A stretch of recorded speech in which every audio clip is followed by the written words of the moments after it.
শুধুমাত্র অর্থ উপার্জনিত জীবনের লক্ষ্য হতে পারে না। সাহিত্যে আবর্জনার কোনো স্থান নেই। জীবন সম্পর্কে আমার ধারণা হচ্ছে যে এটি হচ্ছে একটি সময় নষ্ট করার খেলা। ভলতেয়ারের একটা উক্তি আমার খুব প্রিয়, সেটা হচ্ছে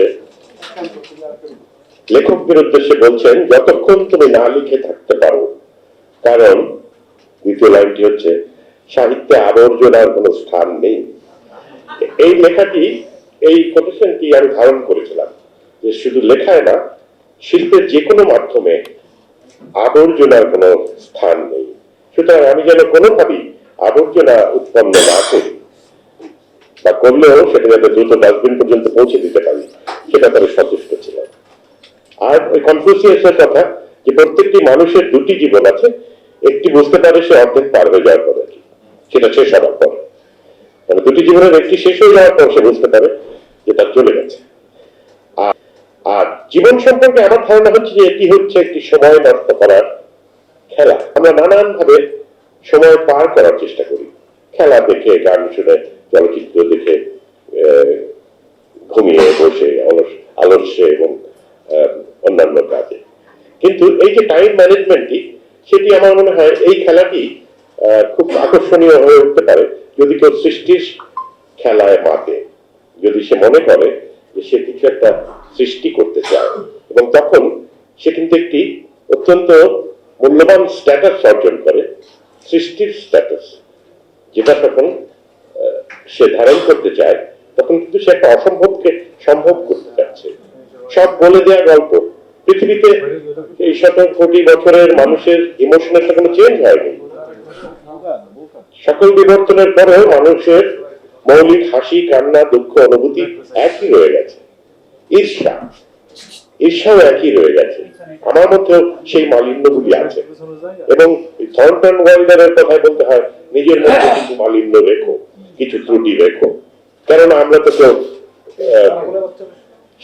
মানে আমরা হিউম্যান বিইং, এবং সেই ত্রুটি আমাদের থাকবেই।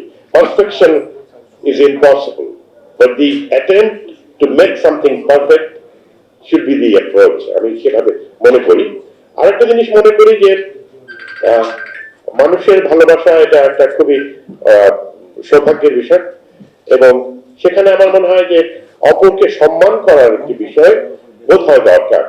আজকের অস্থির সমাজে আমরা সবাই যেন কেউ কাউকে সম্মান করছি না, আমরা যেন টক্সিক হয়ে উঠছি।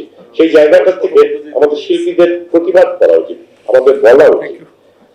কেননা মানুষের সুকুমার বৃত্তি তাকে তার এই কঠিন পৃথিবী থেকে রক্ষা করতে পারে। তাহলে পৃথিবীটা খুব কঠিন জায়গা, এবং আজকের সোসাইটিতে মানুষ এনজাইটি, স্ট্রেস এবং নানান ধরনের কমপ্লিকেশনে ভুগছে। সেখান থেকেও তাকে রক্ষা করতে পারে একমাত্র সুকুমার বৃত্তি। সেখানে নাটক আছে, গান আছে, নৃত্য আছে। আমি সেজন্য বলি সবাই একটা হবি রাখবেন, ছবি আঁকা হোক, বই পড়া হোক, গাছ লাগানো হোক, ঘর সাজানো হোক। কেননা শুধুমাত্র অর্থ উপার্জনিত জীবনের লক্ষ্য হতে পারে না।